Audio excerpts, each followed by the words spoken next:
Assalamualaikum warahmatullahi wabarakatuh. Perkenalkan, nama saya Farhan Akbar Nur Fauzi dengan NIM 2001000384. Saya akan membuat video rangkuman mengenai video YouTube, Spellus Expros, dan 2 dokumen materi 4 guna untuk memenuhi tugas filosofi hukum. Berikut penjabaran rangkuman yang saya buat. Filosofi hukum model saat ini adalah kasus penjelajah Spellingsen. Tujuan modul ini adalah untuk memahami kasus tumpul di penjelajah dan apa yang diajarkannya kepada kita tentang penerapan teori hukum yang berbeda. Modul ini oleh Guru Mak Goswawi, seorang peneliti independen di New Delhi. Saya akan singgah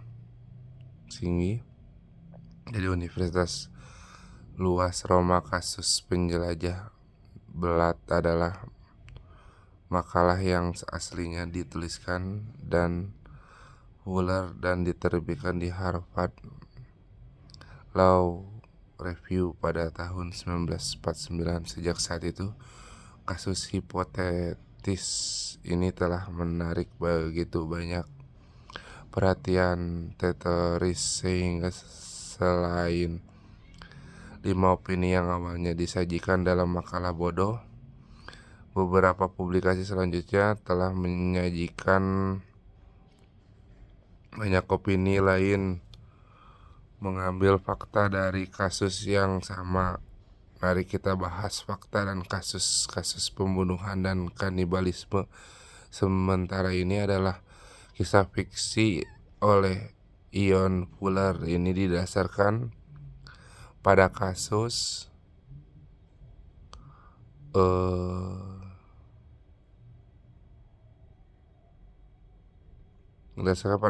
kanibalisme nyatanya terjadi beberapa tahun sebelumnya. Dalam kisah fiksi, keempat terdakwa terjebak di dalam gua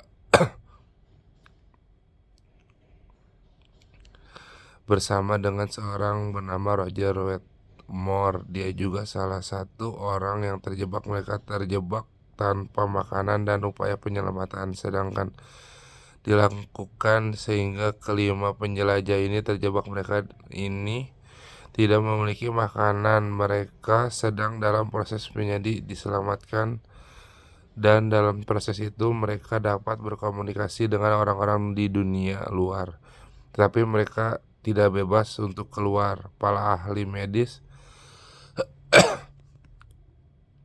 menyarankan bahwa kecil kemungkinan bagi kelima orang tersebut untuk bertahan hidup 10 hari lagi tanpa makan. Mari kita mulai dengan penjelasan asli Fuller yang panjang dengan 5 hakim, dan kemudian ketika melanjutkan kita melengkapi hal ini dengan keputusan-keputusan yang ditawarkan kemudian setelah makalah Fuller yang sangat berpengaruh pada tahun 1949.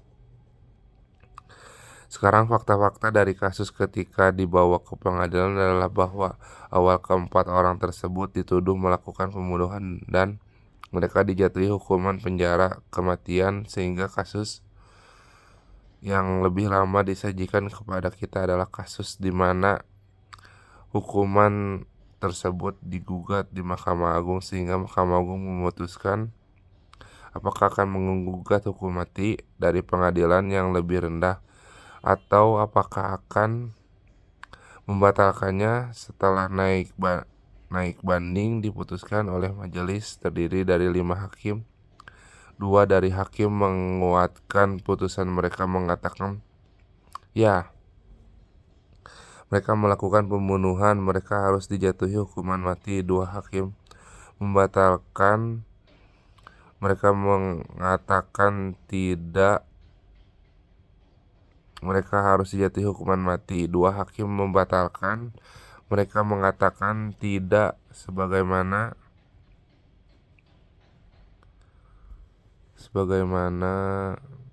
Karena menurut undang-undang seorang hakim mengundurkan diri berarti mengundurkan diri untuk menolak ikut serta dalam proses. Umumnya hakim mengundurkan diri jika diketahui oleh orang yang menggugat perkaranya, dengan kata lain untuk secara pribadi oleh menggugat perkaranya, menentukan atau mereka secara pribadi mengetahui pembelaan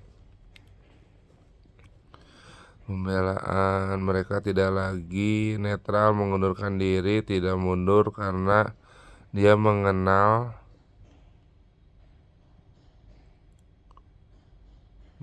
siapapun, melainkan dia mundur karena dia mengakuinya. Tidak ada cara mungkin untuk memutuskan kasus ini karena ini adalah hasil seri 2 lawan 2.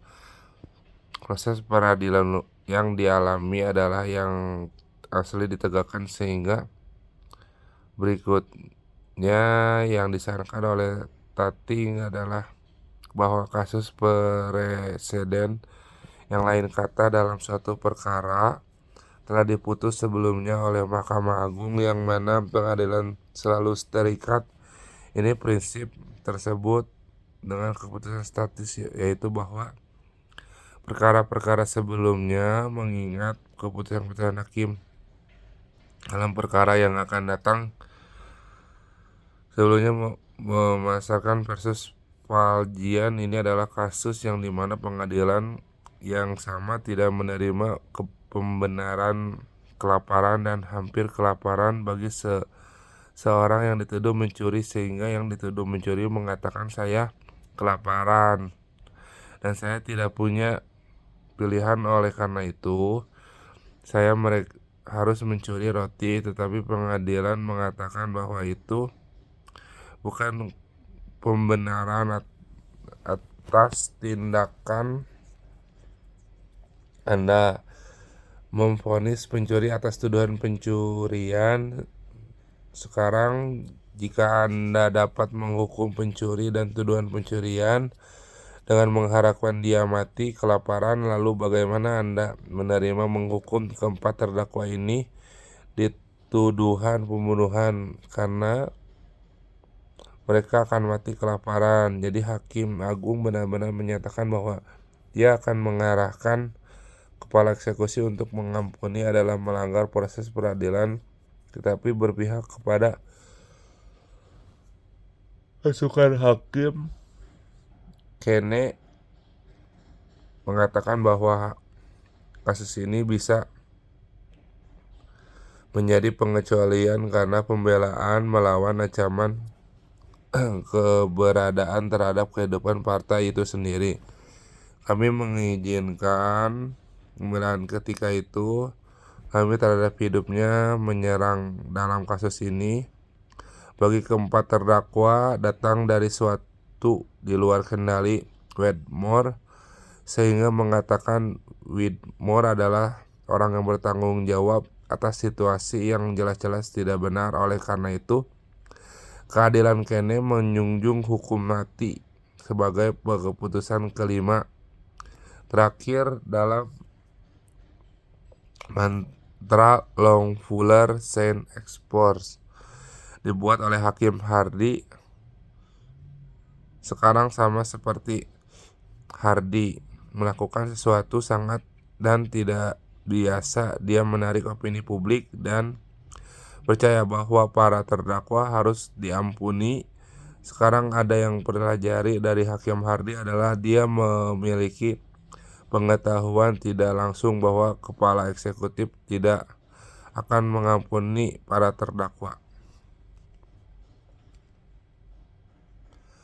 Perkenannya adalah pada gagasan tentang kehidupan, dan dia mengatakan bahwa Algojo yang akan membunuh keempat orang ini kejam, juga dengan sengaja mencabut nyawanya. Jadi jika keempat orang ini dibunuh, mereka harus dibunuh oleh seseorang. Orang yang membunuh mereka adalah Algojo. Algojo menurut undang-undang memang sengaja mencabut nyawa orang lain. Oleh karena itu sebaiknya Algojo dihukum mati. Sekarang yang jelas kita tidak bisa menghukum mati Algojo kan, Tugas Algojo melakukan itu. Jadi bagaimana kita melakukannya? Jangan membaca undang-undang itu dengan tepat yang mencakup setiap situasi. Kita memahami bahwa ada berbagai jenis situasi, jadi profesor mengatakan bahwa ini adalah salah satu dari berbagai jenis situasi itu. Jadi hanya karena kita tidak mengetahui ketentuan hukum yang ada di Algojo, kasus ini membuka kemungkinan untuk hukuman para terdakwa dikurangi dari hukuman mati menjadi wajib militer.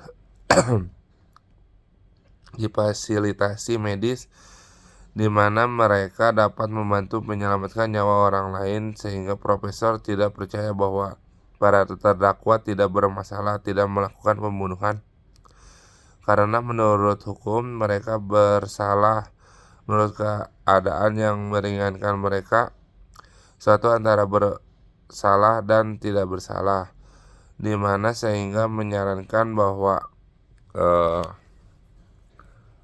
pembunuhan adalah di suatu pembetulan, tetapi pembetulan tidak harus berupa kematian. Ini disebut kasus yang ditinjau kembali, kasus Spelunky penjelajah. Mereka merayakan hari jadinya yang ke-50, karena itu inovatif. 6 ahli teori hukum yang sebenarnya tidak membuat fiksi jangan membuat catatan fiksi tentang hakim atau cendakiawan tentang apa yang akan mereka katakan, melainkan mereka yang benar-benar memutuskan kasus yang menurut saya ini tidak adalah yang sangat penting untuk melihat bagaimana teori hukum berperan dalam praktis. Sekian filosofi hukum dari saya. Wabillahi taufiq wal hidayah. Wassalamualaikum warahmatullahi wabarakatuh.